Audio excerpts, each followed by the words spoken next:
श्री गणेशाय नमः, श्री सरस्वते नमः, प्रभु श्री रामचंद्राय नमः। जैसे मानस सरोवर वेष्टित मराळ दिसती शोभिवंत, तैसे अविनाशी बैसले संत लोचन अनंत जयासी। पांडुरंगा करू प्रथम नमन दुसरे चरण संतांचे, त्यांच्या कृपादाने कथेचा विस्तार बाबाजू सद्गुरू दाखवला।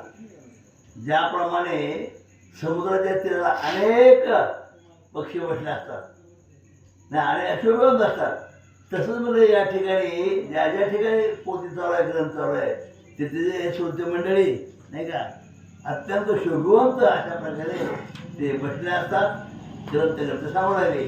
श्रवण बैसता संत सज्जन, वाचेसी पार न होय पूर्ण, जैसा इंदू चंद्र विलोकुन, सरितानाथ उचंबळे।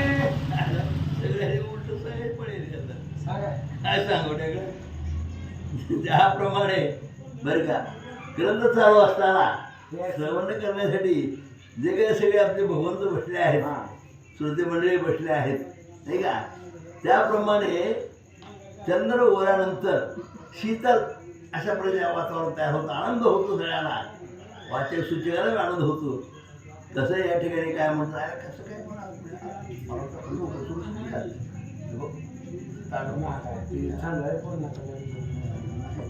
मला पुढे ना की रवी देखता कमळे विकासती, की दात्या देखोणी याचक हर्षती, तैशा देखोणी संत मूर्ती, वाग्देवीसी आनंद। ज्या वेळेला वाचणारे सांगणारे असतात, श्रोतमंडळी असतात, वाग्देवी म्हणजे सरस्वती, सरस्वतीला सुद्धा आनंद होतो। घ्या घ्या सांगा। तसं म्हणजे या ठिकाणी सरस्वतीला सुद्धा आनंद होतो, किंवा ज्यावेळेस वाचणारे सांगणारे लोक असतात नाही का, अनेक लोक वाचणारे, आता मारुती पण आले, राम आले, हरी आले, सगळे देवतर आले, ठीक आहे नाही, आणि अशा प्रकारे सरस्वतीला सुद्धा आनंद होतो असे या ठिकाणी ग्रंथकर्ते बोलतात। जैसी इंद्रा पुढे रंभा, दावी नृत्य कौतुक शोभा, तैसी देखता संत सभा, वाघवल्ली आनंदे। ज्याप्रमाणे इंद्रासमोर अनेक सुंदर स्त्रियांचं नृत्य होतं आणि इंद्राला मोठा आनंद होतो नाही का, त्याप्रमाणे वाग्देवी म्हणजे सरस्वती, सरस्वतीलाही मोठा आनंद होतो। केव्हा आनंद होतो, ज्यावेळेस सांगणारे वाचणारे येतात नाही का, सांगणारे वाचणारे येतात, ऐकणारे पण येतात, त्यावेळेला सरस्वतीला अत्यंत आनंद होतो अशा बोलतात। कैसे द्यावे दृष्टांत, हे मी नेण्याची निश्चित, परी माझे अन्याय समस्त, संती पोटात घालावे। करते म्हणतात बाबा आता किती दृष्टांत द्यावे नाही का, म्हणजे श्रोते मंडळी सांगणारे वाचणारे ऐकणारे या ठिकाणी बसतात, आता किती दृष्टांत द्यावे म्हणजे मी बासके म्हणजे भरपूर झालं, अशा प्रकारे त्या ठिकाणी ग्रंथकर्ते सांगतात। शिवकंठी हाला हाला, की सागरा पोटी वडवानळ, की सृष्टीचा भार सकळ, पाताळी कुर्मे धरलेला। ज्याप्रमाणे भगवान शंकराने विश्व प्राशन केलं नाही का, त्याचं हरण त्याच्या कंठामध्ये, किंवा ज्याप्रमाणे समुद्रामध्ये अग्नी पेटला असतो, समुद्र बुडाला नाही का, भूकंप होतो, त्याप्रमाणे या ठिकाणी अत्यंत सुंदर असं वातावरण ते सांगताय।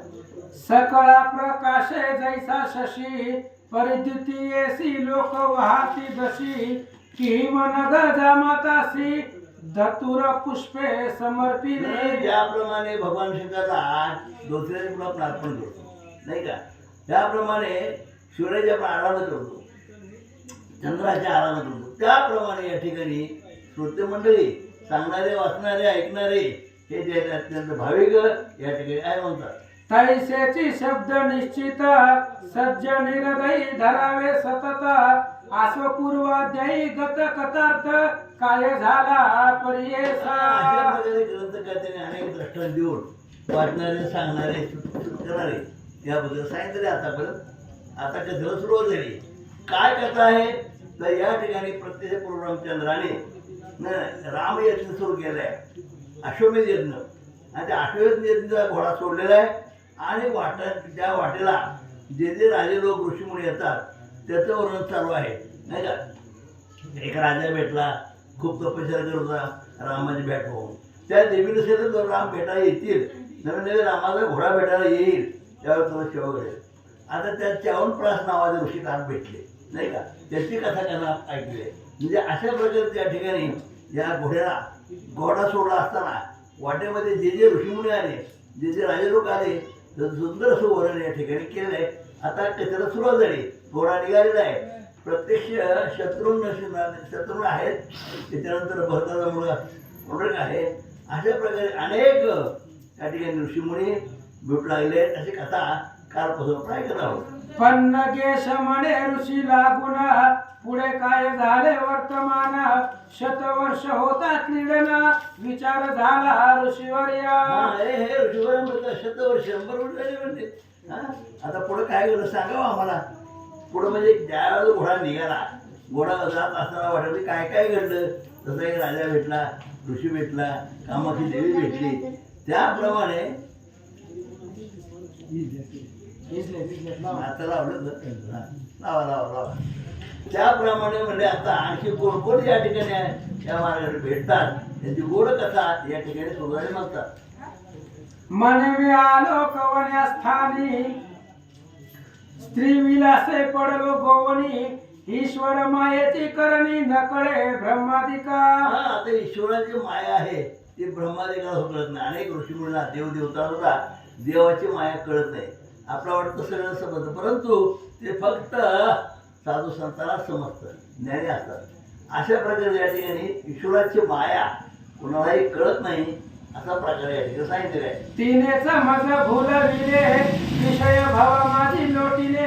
आता काय करू वहिले, व्यर्थ काळ म्या घालविला. अशा प्रकारे या ठिकाणी ग्रंथकर्ते म्हणतात की मी आतापर्यंत काय केलं म्हणजे माझा फुकट वेळ गेला म्हणजे. वास्तवपदावरील सुंदर कथा नाही का माझ्या हातून लिहिली जाते, वाचली जाते, सांगितली जाते. आणि आतापर्यंत माझा काळ फुकट गेला. आयुष्यात जवळ सगळं फुकट जातं आणि शेवटी किती तसं म्हणजे आता माझा पण असा काळ वाया गेला. आता मी या ठिकाणी जी ग्रंथ लिहितो आहे सगळ्यासाठी अत्यंत आनंदाने श्रवण करावं, अशा प्रकारे त्यांनी बोलले. ऐसा दुःखित अंतरी, मग विवेके मनावरी. ज्ञान शक्तीचे कुसरी, अज्ञान मोडून टाकिले. अशा प्रकारे ग्रंथकर्ते म्हणतात की माझं अज्ञान गेलं नाही का. केवळ हा ग्रंथ लिहावा इच्छा झाली, भगवंताने मला बुद्धी दिली. हा राम अष्टमी यज्ञ आहे आणि हा भाग कसा भाग त्या ठिकाणी मी लिहितो आहे. कुणासाठी? जे ऐकणारे आहेत सर्व जण त्याच्यासाठी. आणि म्हणून त्या ठिकाणी पूर्ण काय माहिती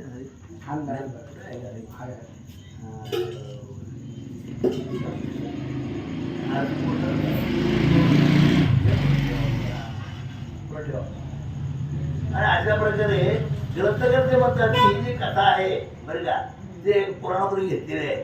आणि जे काही श्रवण करता ऐकतात त्यांच्यासाठी गोड कथा या ठिकाणी मी लिहिली आहे. सर्वांनी सावचित्ताने ऐकावं, अशी नवीन कथा आहे ही नाही का. अशी कथा कशी नवीन आहे, आपण कधी ऐकलेली नसते. तर अशा प्रकारे फक्त रामयज्ञ आहे आणि तो रामयज्ञ अश्वमेध यज्ञ रामाचा त्या ठिकाणी चालू आहे. आणि वाटेमध्ये जे जे ऋषीमुनी भेटतात, जे जे राजे भेटतात, त्याच्या गोड कथा. तर आपण च्यवनप्राश नावाच्या राजाची पुस्तकाचा ऐकले. च्यवनप्राश त्या राजाची त्या ऋषी कथा ऐकलेली आहे. अशा प्रकारे सांगतो ना.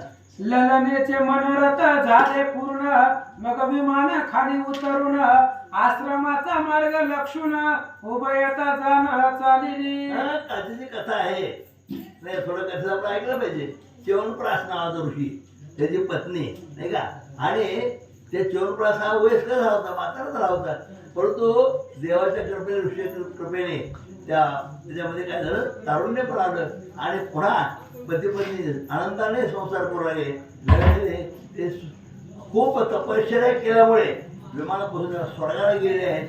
अशा म्हणजे कथा आपण त्याला ऐकले म्हणतात. विमानासी आज्ञा देती, तुवा जावे सुस्थळा प्रती. ऐकोणी तयांची वचनोक्ती, झाल्या दृश्य तत्काळ. अशा प्रकारे त्या च्यवनप्राश ऋषी आहे, तिची पत्नी आहे, विमानापासून स्वर्गात गेलेले आहेत.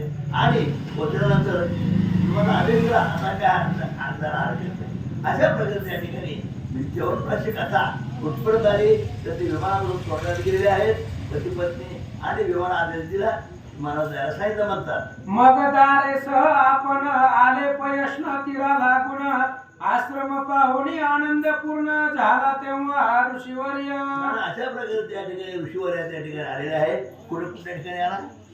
आश्रमाचे हा जिथे त्या ऋषीमुळे आश्रम होते त्या आश्रमा ठिकाणी च्यवनप्राश ऋषी त्याचे पतीचं प्रत्येक त्या ठिकाणी आले म्हणतात.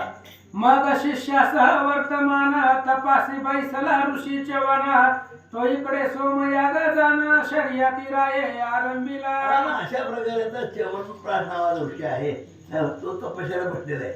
आणि इकडे काय झालं म्हणजे शर्विणीच्या तीरावर यज्ञ सुरू केला आहे. आणि तो यज्ञ सुरू झाला. आता रामाचा जो घोडा आहे तो निघालेला आहे आणि यज्ञ सुरू झाला. परशुरामचंद्र त्या यज्ञाच्या भोवती कंकण बांधून बसलेले आहेत. अशा प्रकारे सांगू लागले. शर्यती राजा यज्ञ करीत आपणासी बोलाविले त्वरित ऐसे दूत मुखे ऐकता व्रत आनंदला अंतरी. आणि ज्या वेळेला परशुरामचंद्र यज्ञासाठी बसले नाही यज्ञ पोटाभोवती बसले. आता कंकण बांधलेलं आहे कारण त्यांचा यज्ञ आहे. घोडा हा प्रवासाला निघालेला आहे. आणि ज्यावेळेस प्रभू रामचंद्राची भेट आज्ञा दिली त्या ठिकाणी आले म्हणतात. मग स्त्रियेसह वर्तमान निगता झाला तो च्यवन श्वशुर ग्रह लागून शिष्यासह पातला. अशा च्यवन नावाचा ऋषी आहे. च्यवनप्राश नावाचा ऋषी आहे. आपल्या पत्नीसह त्या ठिकाणी प्रत्यक्षात प्रभू रामचंद्राची भेट घेणारी. कुठे राम यज्ञ ठिकाणी बसलेले आणि त्यांना भेटण्याची अशा केली म्हणतात. मग शर्यती रायन प्रती अनुसंधान चुकलंय. मग शर्यती राया प्रती उभयता नमस्कार करीती तया पाहुणी नृपती क्रोधयुक्त बहु झाला. शर्या मला वाटतं शिरूर वाटतं शर्यती राजा त्यामुळे तिचा बाप कालचा राजा शिकारीला आला. हा ते त्याला यज्ञ केला शिरूर मला वाटतं शिरूर आणि त्याच्या यज्ञाकडे हिस्स म्हणजे हा. जावया सासऱ्याच्या यज्ञाकडे. आता त्याचा भाग आहे नाही का शर्या नावाचा हे आहे ना राजा आहे. आणि तो त्या ठिकाणी आलेला आहे. आता राम आलेले आहेत, मौर्य आले आहेत, हरी आले, सगळे देव जमलेले आहेत आणि माता भगिनी आलेले आहेत. तर आता पुढची कथा हरीने सांगावं. या. शर्यती. श्री गणेशाय नमः सीतारामचंद्राभ्याय नमः. शर्यती राजा यज्ञ करीत आपणास बोलविले त्वरित ऐसे दूत मुख्य ऐकता व्रत आनंद अंतरी. कथेचं अनुसंधान आपण काल ऐकलेलं होतं. च्यवन ऋषी महाराज आणि त्यांची बायको सुकन्या तिचं नाव आहे. राजकन्या होती ती. आणि विमानामध्ये 100 वर्ष त्यांनी विमानामध्ये फिरलेले. विमानामध्येच त्यांनी सर्व सुख आनंद उपभोगला. मग च्यवन ऋषीने विचार केला आपण चुकीचं करायचं. आपण जायला पाहिजे होतं, यज्ञ करायला पाहिजे होते, तप करायला पाहिजे होतं, हे सगळं सोडून दिलं आणि आपण नाही ते राजविलासामध्ये गुंतून बसलो. म्हणून पुन्हा आपल्या पयष्णी तीरावरती ही घोडा पयष्णी तीरावरती आलेला आहे शत्रुघ्नाचा. आणि त्याने सुमतीला विचारलंय म्हणले ही एवढं सुंदर परिसर आहे मग इथं ऋषी कोण होता. मग ती च्यवन ऋषी तिथं तपश्चर्या करत बसल्यानंतर ना इकडे शर्यती राजाने सोमयज्ञ प्रारंभ केला. आणि यज्ञाला ऋषीला आणि आपल्या मुलीला आणि जावयाला ऋषी यज्ञासाठी शर्यती राजानं आमंत्रण दिलं. मग शर्यती राया प्रती उभयता नमस्कार करीती तया पाहुनी नृपती क्रोधयुक्त झाला. आणि शर्यती राजाच्या पुढे ही दोघ जण मुलगी आणि जावई जाऊन उभा राहिले. पण शर्यती राजानं आपलं कन्यादान केल्यापासून लग्न मुलीचं लावल्यापासून पुन्हा मुलीकडे कधी गेलाच नाही. चक्कर मारायला सुद्धा कसं चाललंय बघायला बी गेला नाही. 100 वर्ष झाली लग्नाला अजून मुलीकडे गेलाच नव्हता. मग ही दोघ जण पुढे आल्याबरोबर मुलीला ओळखलं पण जावयामध्ये बदल दिसला. म्हणजे आपण मुलगी देताना जावई वृद्ध झालेला होता, म्हातारा होता. मग आता कस काय बदलला म्हणून राग आला आणि मुलीलाच बोलू लागला. पुरुष पाहिला दैदिप्यमान केवळ प्रती चंड किरण मग आशीर्वाद न देता जाण कन्येसी क्रोधे वदत असे. शर्यती राजाला राग आला. त्यानं आपल्या मुलीला बोलायला सुरुवात केली. मी ज्याच्याबरोबर तुझं लग्न लावलं होतं तीही नाही. मग माझाच परस्पर दुसराच पती तू निवडला आणि दुसऱ्याच कोणाला तरी माझ्या पुढे जावाई म्हणून घेऊन आली असं रागानं राजा बोलू लागला. दुष्टे जन्मा आलीस व्यर्थ दया त्रैलोक्य वंदित आयशा ऋषी ते सोडून रथ व्यभिचार कर्मी झालीस तू. वाईट मार्गाने तू वागलेली आहे. मी साधू संताची शब्दावरती जागतो, मी साधू संताची पूजा करतो आणि मी ज्याला तुला कन्यादान केलं होतं ती नाही म्हणून राजाला राग आलाय आणि आपल्या मुलीला बोलू लागला. तो जरेने व्यक्त म्हणून हा धरला असं की तरुण तो अंग धैर्य म्हणून हा श्रीमान पाळीला.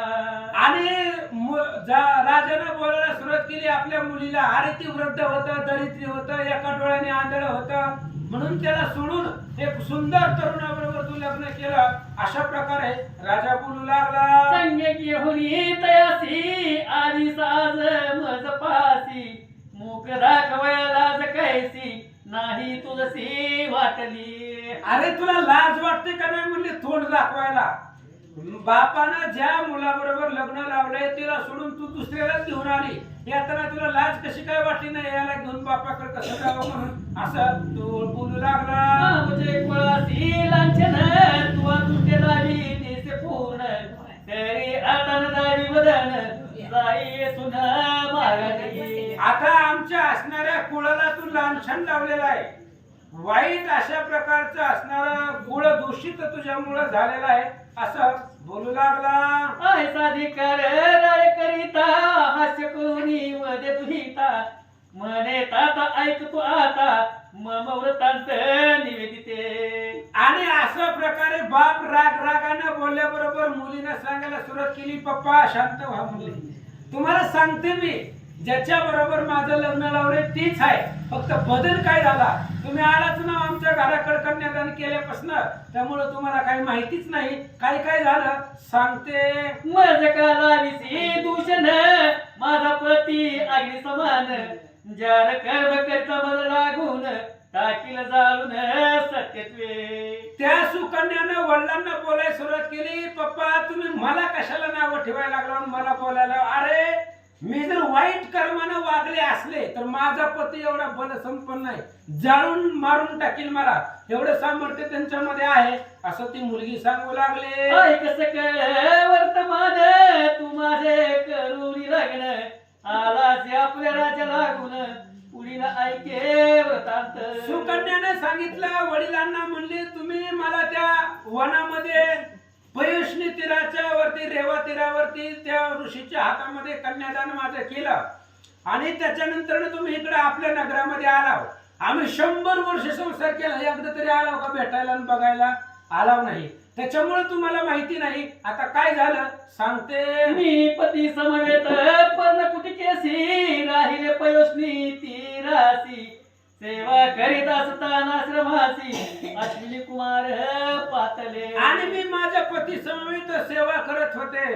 त्या पयस्नी तीरावरती ऋषीची सेवा, पतीची सेवा करत असताना अश्विनी कुमार तिथं आले. तयासी देवरे आसन अर्धे पाते केले पूजन तेने होऊन प्रसन्न वदन मागे वरदान बोलिले. मग ते असणारे अश्विनी कुमार आले. मी त्यांची पाद्यपूजा केली, त्यांचं मन प्रसन्न झाले आणि त्यांनी सांगितलं वरदान मागा. तय मागितले तयासी तारुण्य देऊन पतीसी आणि द्यावे नयनासी कृपावंत होऊया. आणि त्या अश्विनी कुमारांना मी एवढंच मागितले की माझ्या नवऱ्याला तारुण्य द्या आणि एक डोळा जो माझ्याकडून त्यांचा गेलेला आहे ती डोळा त्यांना दृष्टी द्या, एवढंच मी मागितलं होतं. ऐकता मम वचनासी ते दयावंत परियसी तारुण्य देऊन पतीसी नेत्र देते झाले. मग ते असणारे दयावंत ऋषी असतात. संत दयाळ दयाळ अंतरी होता ती प्रेमळ शरण आली श्री पाटी पाहता ते कृपा दृष्टी. असे असणारे संत ते अश्विनी कुमार होते आणि त्यांनी माझं म्हणणं ऐकलं.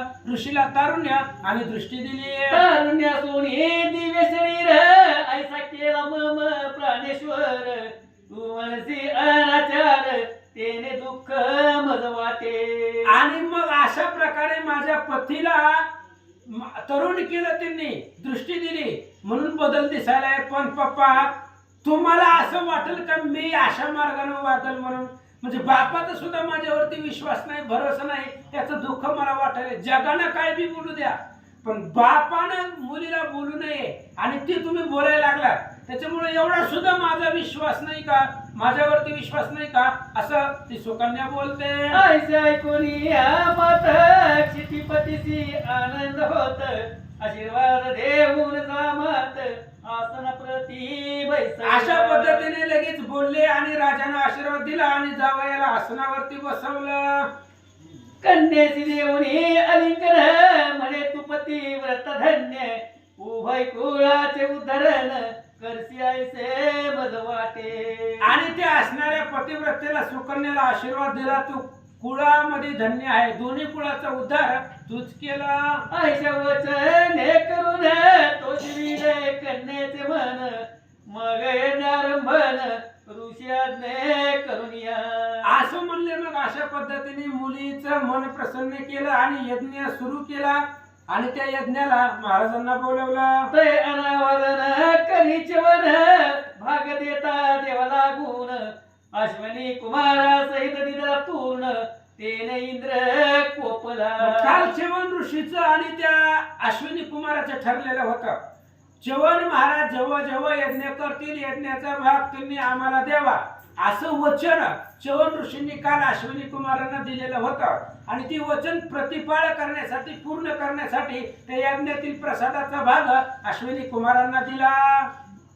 हा, हस्ता माझी घेऊन वज्र, धावून आला च्यवना समोर, म्हणे अयोग्य अश्विनी कुमार याची भाग का देसी. अश्विनी कुमारांना यज्ञ भाग दिल्याबरोबर इंद्राला राग आला. इंद्राने विचार केला, मी 33 कोटी देवांचा राजा आहे, मान धन मला द्यायचं, प्रसाद या कोण अश्विनी कुमार लोकपाळ त्यांना दिला, म्हणून हातामध्ये वज्र घेतलं आणि ऋषीला मारायला आला. तू ऋषी शून्य म्हणून मानसी धरून अभिमान, ऐसी करसी नीच कर्म तुझं शासन योग्य असे. महाराज काय तुम्हाला कळतंय का नाही, म्हणले हुशार आहेत, नेते आहेत म्हणून काय बी करता का स्वतःच्याच मनानं. अहो जरा शास्त्राचा विचार करा. अश्विनी कुमार कोण आहेत, त्यांच्यापेक्षा श्रेष्ठ देव लोक आहेत, त्यांना भाग द्यायचं सोडून या अश्विनी कुमाराला का दिला, म्हणून वज्र घेऊन मारायला आला. हो देव दोन्ही ऐसे वचन, इंद्रिय अरक्त केले नयन, वज्र घात करावा लागून हस्तवरी उचलिला. म्हणून इंद्राला राग आला आणि त्या असणाऱ्या च्यवन ऋषीकडे रागाने बघू लागला, त्यांना मारून टाकावं म्हणून वज्र हातामध्ये घेतलं, हात वर उचलला. काय झालं, तवचेवने करीता हुंकर, इंद्र हस्त झाला स्थिर, चरण वलनानु मात्र न होय त्या हाते. आणि इंद्रानं हात वर उचलला, वज्र हातात घेऊन च्यवन ऋषीने हुंकार केला. तपाच्या बळाच्या सामर्थ्यावरती स्पर्शास्त्र मंत्र चिकटला हाताला आणि हात ते असणाऱ्या आकाशातल्या आकाशातच राहिला गेला, असं सांगतात. चिंता नवी मुळाला सचिवर, म्हणे आता काय करावा विचार, मज म्हणती वज्र धर, व्यर्थ झालो ऋषी पुढे. इंद्र चिंता करू लागला, आता काय करावं, आपला हात खाली येत नाही, ऋषीला मारणं होत नाही, उगाच 33 कोटी देवांचा राजा म्हणून घेतो असं स्वतःला बोलू लागला. मग ऋषी ते गेला शरण, म्हणे मी अन्यायी पूर्ण, परी आपण क्षमा करून पूर्ववत मज करा. मग इंद्र च्यवन ऋषींना शरण आला, म्हणले महाराज क्षमा करा, तुमच्यावरती वज्र उचललं अन्याय आहे, पण मला माझा अपराध क्षमा करा आणि माझा उद्धार करा. भाग देवा अश्विनी कुमारासी, प्रतिबंध नसे आपणासी, असत्य वर्ण तर शिक्षेसी पात्र होईन तव. इंद्राने सांगितलं, महाराज तुम्हाला यज्ञाचा भाग कुणाला द्यायचंय त्याला द्या. म्हणले आता मी काय आड होत नाही, मग आधी आलताच कशाला. अरे बाबा, ते असणारे ऋषी मंडळी त्यांनी कुणाला बी देऊ दे, तू वज्र घेऊन आधी आला होता तर ताकद चालना गेला, म्हणून हात जोडून बोलू लागला. ऐसी ऐकता इंद्रवाणी, दया उपजली ऋषी मुनी, मग अश्विनी कुमारासी भाग देऊनी इंद्रासी केला पूर्ववत. मग अश्विनी कुमारांना भाग दिला, कारण त्याचे उपकार आहेत महाराज. त्या अश्विनी कुमारामुळे तरुण झालेला होता, जरा गेलेली होती, डोळा आलेलं होतं, मग त्यांचं उपकार कसं फेडायचं आणि बोलणं झालेलं होतं, म्हणून त्यांना यज्ञातला भाग दिला आणि इंद्र स्वस्थानाला गेला. देवी आश्चर्य मानिले, परी काही उपाय न चले, म्हणून स्वस्थ राहिले ऋषी दाके सर्वही. देवांना तळमळ वाटत होती, की यज्ञाचा भाग आपल्याला मिळावा, पण या अश्विनी कुमारांना दिला. पण कोण बोलणार महाराजा पुढं? आताच इंद्राची अवस्था अशी केली म्हणून देव धाकानं ऋषीच्या भीतीनं काही बोलत नव्हते. जसं व्हायचंय तसं होऊ द्या. अश्विनी कुमारासी भाग देऊन सत्य केले आपुले वचन, ऐसा तपसामर्त्य चवन त्रिलोकी झाला प्रसिद्ध. अशा पद्धतीने जसा शब्द दिला होता तसं ऋषींनी परिपूर्ण केलं. काल अश्विनी कुमारांनी सांगितलं होतं त्या सतीला, सुकन्येला, तुझ्या नवऱ्याला आम्ही त्या ठिकाणी तारुण्य देतो, डोळे देतो, पण ह्यानं यज्ञातला भाग प्रसाद मला दिला पाहिजे आम्हाला. ऋषींनी सांगितलं मी देतो, काही काळजी करू नका. ते शब्द पाळला. असे समर्थ ऋषी मंडळ येतं. असं सुमती त्या शत्रुघ्नाला पयशनी तीरावर सांगू लागला. शर्यती राय जाण सोमयागाची समाप्ती करून विप्रा लागे देऊन धन संतुष्ट केले ते काळी. मग शर्यती राजानं जे काही यज्ञ केलेला होता ते यज्ञाची सोमयागाची समाप्ती केली आणि आग्रपूजेचा मान जावयाची म्हणजे त्या ऋषीची केली. यज्ञाची अंती अवभ्रत स्नान करावया जाती, मंगळवाद्य घोष होती पावया येते सकळ जन. आणि यज्ञाच्या अंतीला समाप्तीला शुद्ध स्नान करण्यासाठी निघाले. मंगळवाद्याच्या गजरामध्ये लोक बघायला आले. मग स्नाने झाल्यावरी आशीर्वाद देऊन ऋषीश्वरी श्री सहस्रमाधारी गमन केले ते मग यज्ञ परिपूर्ण झाला. सगळे असणारे लोक आपापल्या घराला गेले आणि ही ऋषी आणि त्याची बायको च्यवन ऋषी आणि सुकन्या आपल्या आश्रमाला आले. सोमती म्हणे शत्रुघ्नासी जाऊन या आश्रमासी, घ्यावे ऋषी दर्शनासी तेने होय कल्याण. सुमतीनं शत्रुघ्नाला सांगितलं अशा प्रकारचे महाराज आहेत, तपस्वी, ज्ञानी, बुद्धिमान, हुशार. मग चला त्या ऋषीच्या दर्शनाला जाऊ, त्यानं तुमचं आमचं कल्याण होईल असं प्रधान सांगू लागला. ऐसे वचन ऐकून डोलवी निमान, तवारू अतिवेग करून च्यवन आश्रमी पातला. अशा पद्धतीने लगेच शत्रुघ्नानं मान डोलवली. महाराज, प्रधानजी तुम्ही म्हणताल तसं जायचंय दर्शनाला, चला. म्हणून लगेच घोडा पुढे निघाला आणि पाठीमागून शत्रुघ्न महाराज सैन्य घेऊन महाराजाच्या दर्शनाला निघाले. मागून शत्रुघ्न चालला सेने सहवर्तमान, तव ऋषी स्नान करून आश्रम माझी पातले. मग सगळे असणारे ऋषी मंडळ जे काही शत्रुघ्न होता सैन्य सहित आश्रमामध्ये आला. ऋषी महाराज स्नान करण्यासाठी गेलेले होते आणि स्नान करून आश्रमाकडे आले. शत्रुघ्न केले साष्टांग वर ऋषी देते आशीर्वचन, मग सकाळ वर्तमान तया लागी निवेदित. आणि मग लगेचच ऋषीला पाहिल्याबरोबर शत्रुघ्नाने साष्टांग नमस्कार केला. ऋषी मंडळींनी आशीर्वाद दिला असं सांगतात. जो का श्रीराम ऐकपती तयाचा बंधू बिनीचे, आश्वरक्षणार्थ मज प्रती धाडिले जाणार ऋषीवर्या. शत्रुघ्न सांगू लागला च्यवन ऋषीला, म्हणले महाराज, ब्रह्मांडाचा नायक भगवान श्रीराम आणि त्या रामाचा सगळ्यात लहान भाऊ मी शत्रुघ्न.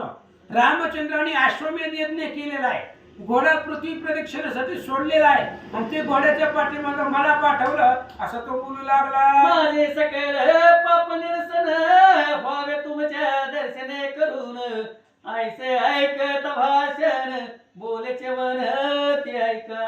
आणि मग माझं असणार माझं कल्याण होईल तुमचं दर्शन झालं तर. म्हणून माझं जे पाप आहे पाप ते सगळं पाप संपल असं ऋषींनी ऐकलं. आता हे पापाची भाषा करायला लागलेत.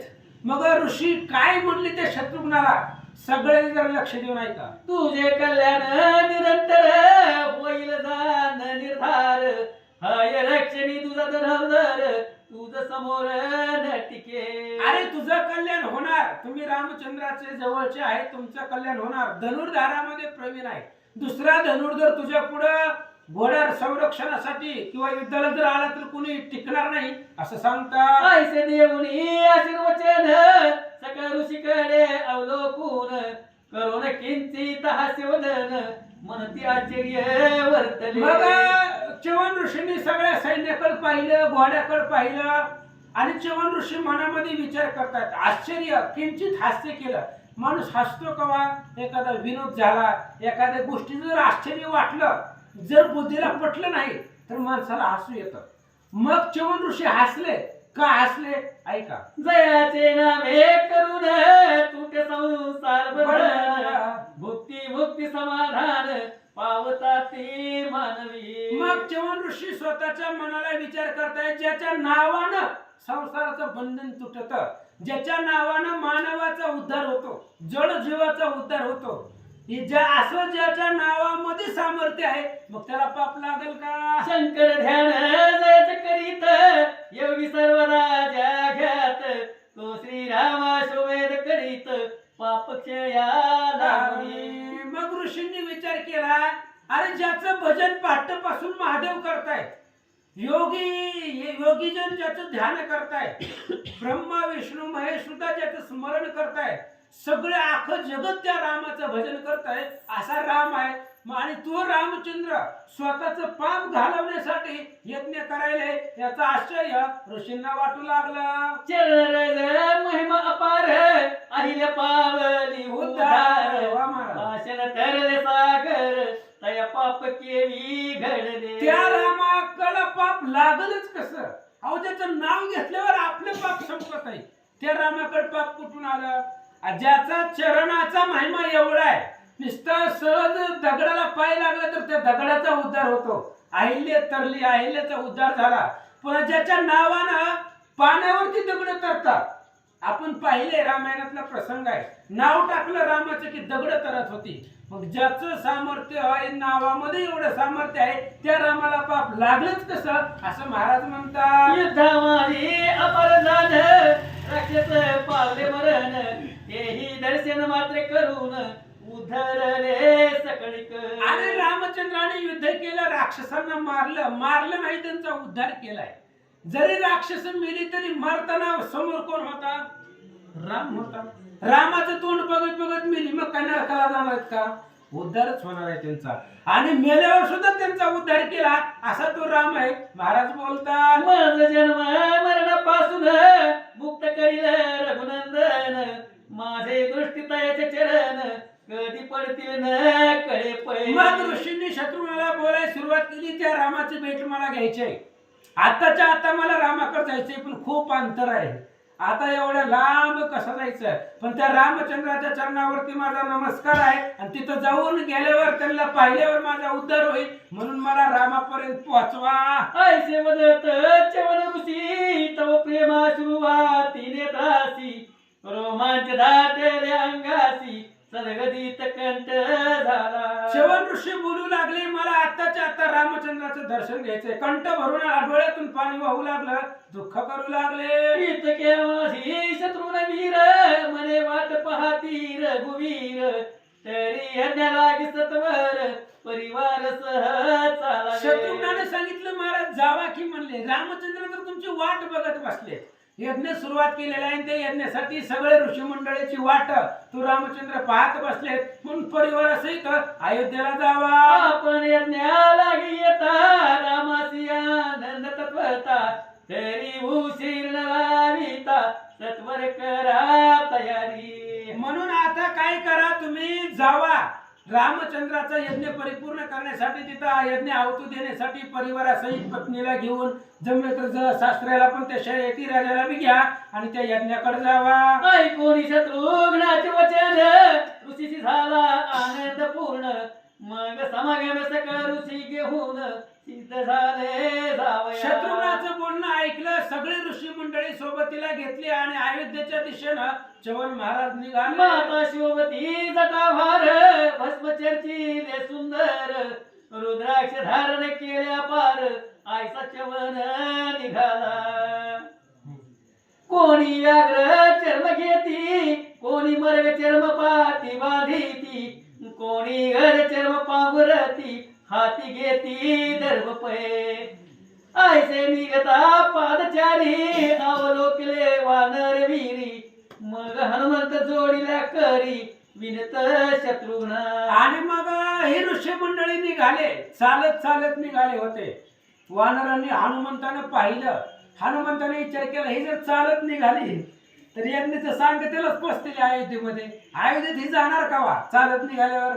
मग हनुमंतानं शत्रुघ्नाकडे बघितलं, काय म्हणतात, हा समर्थ प्रभू नंदन पायी चालता श्रमेल पूर्ण जरी आज्ञा द्याल आपण तरी पोचवीन सकळाते. हनुमंताने सांगितलं शत्रुघ्नाला, म्हणले महाराज मला आज्ञा द्या.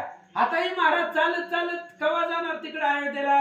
अहो मी आता एकाच क्षणामध्ये वाऱ्याच्या वेगाने ह्या ऋषी मंडळीला घेऊन जातो, अयोध्येमध्ये ठेवतो आणि रिटर्न महागारी येतो. आज्ञा द्या. दयाने एवढी रामपासी परतून येईन त्वरेसी ऐकून वचनासी आज्ञा केली शत्रुघ्न. हनुमंताने शत्रुघ्नाला सांगितलं, शत्रुघ्न महाराज मी या ऋषी मंडळींना घेऊन अयोध्येला पोच करतो आणि लगेच रिटर्न महागारी येतो. असं म्हटल्याबरोबर शत्रुघ्नाने आज्ञा दिली. मग सकळ ऋषीचा वर्तमान पृष्ठभागी कुटुंबचे वन बैसवील हनुमंत जाण राम भेटी न्यावया. आणि लगेच ऋषी मंडळीला सगळ्यांना हनुमंताने आपल्या पाठीवरती बसवलेला आहे आणि रामचंद्राच्या दर्शनाला हनुमंतराय घेऊन चालले. हनुमंत आनंदामनी राम दर्शन घडेल म्हणून मग भूपकार करून यज्ञस्थानी पातला. हनुमंतालाही आनंद होत होता. किती दिवस झालं रामाचं दर्शन ह्या घोड्याच्याच मागे फिरायला लागला. आता ह्या ऋषीच्या निमित्तानं रामाचं दर्शन होईल म्हणून उल्हास वाटला आणि जिथं रामाचा यज्ञ शरयू तीरावरती होत होता तिथं ऋषी मंडळाला घेऊन हनुमान पोहोचले. जैसी मळीची प्रभा फाकत ऐसा ऋषीवर्य शोभत रामे अवलोकन तया प्रत साष्टांग प्रणिपात घातला. सूर्याचं तेज असावं त्या पद्धतीने त्या ऋषी मंडळीचं तेज होतं. अयोध्येमध्ये शरयू नदीच्या तीरावरती यज्ञस्थानामध्ये आल्यानंतर रामचंद्रांनी कुशल विचारला. मग ऋषी शराते हाती धरून श्रीरामे बैसवीला असनी अर्धे पाध्या देखी करून पूजन केले तय काळी. मग रामचंद्राने ऋषी मंडळीला हाताला धरलं, आसनावरती बसवलं, पद्यपूजा महाराजांची केली. मग करोनी मन उभा राहिला हात जोडून म्हणे तुमच्या आगमने करून पावन झालो आज मी. मग रामचंद्र म्हणू लागले, ऋषी मंडळी बरं झालं तुम्ही आला, तुमच्या आगमनाने मी धन्य झालो, पावन झालो. हे मुनिवर्या प्रभू सुता आपुले दर्शन मज होता पापा पासून झाली मुक्तता चित्त चिंता दुरावली. रामचंद्र सांगतायत, ऋषी महाराज तुमचं दर्शन झालं, पाप संपलं, चिंता संपली, या मनामध्ये आनंद झाला. भगवंत बोलतात, रवीचा होता उदय क्षणामधी तमाचा लय अथवा सद्गुरु दर्शन झाले सकळ अज्ञान उठा. सद्गुरूच्या दर्शनानं शिष्याचं अज्ञान संपत, सूर्य उगवल्यावर अंधार संपतो. तसं तैसे आपुल्या दर्शन करून झाले पापाच निरसन यज्ञ सांग झाला पूर्ण आयसे मज आज तशा पद्धतीने महाराज तुम्ही आला, आमच्या जीवनाचं कल्याण झालं, कृतार्थ झालो, आज यज्ञ परिपूर्ण झाला असं मला वाटलं. आयसे ऐकून राम वचन आनंदला प्रभुनंदन म्हणे श्रीराम धर्म रक्षण करावा गेसी अवतार. चवन ऋषी भृगु ऋषींची सुपुत्र आहेत, काल आपण कथा ऐकलेली होती. आणि त्यांचे असणारे सुपुत्रांना आनंद वाटला आणि सांगितलं, भगवंता धर्माच्या रक्षणासाठी तुम्ही अवतार घेतला. म्हणून ब्राह्मण पूजन करुण दाविसी जन लागून परी अंतरीची खून भक्तजन जाणत. भगवंता तुमच्या हृदयातला फक्त भक्त ओळखतात. वर्ण तुम्ही ब्राह्मणाची पूजा लौकिक अर्थ करता, अंतकरणाची खूण भक्तालाच कळते. आता पुढील ध्यायी कथन वारू करील पुढे गमन टिकता सुरस पूर्ण श्रोते जनी परिसर. आता पुढच्या अध्यायामध्ये घोडा तिथून त्या पयस्वी तीरावरनं पुढे निघाला. आता पुढे कोणत्या नगरामध्ये कोणत्या राज्यामध्ये जात आहे ते चरित्र ऐका. रामाश्वमेध कथा अमृत श्रवणी लागे गोड बहुत म्हणून दत्तदास विनवीत भाविक जना लागून. राम अश्वमेध ग्रंथ खूप सुंदर आहे, वेगवेगळं चरित्र आहे आणि अशा प्रकारच्या कथा. आता पुढे असणारा घोडा कुण्या राजाकडे जातोय, कोण त्याला पकडतोय का नाही, ही सुंदर कथा दत्तदास ग्रंथ करतोय, सांगतील. गीते श्री पद्मपुराण पाताल खंडे शेष भाष्यायन समाधे रामाश्वमेध चौनाश्रम है गमनम नाम चतुर्सध्याय श्री सीतारामाचे नमस्तुम पुंडरी विठ्ठल श्री ज्ञानदेव जय.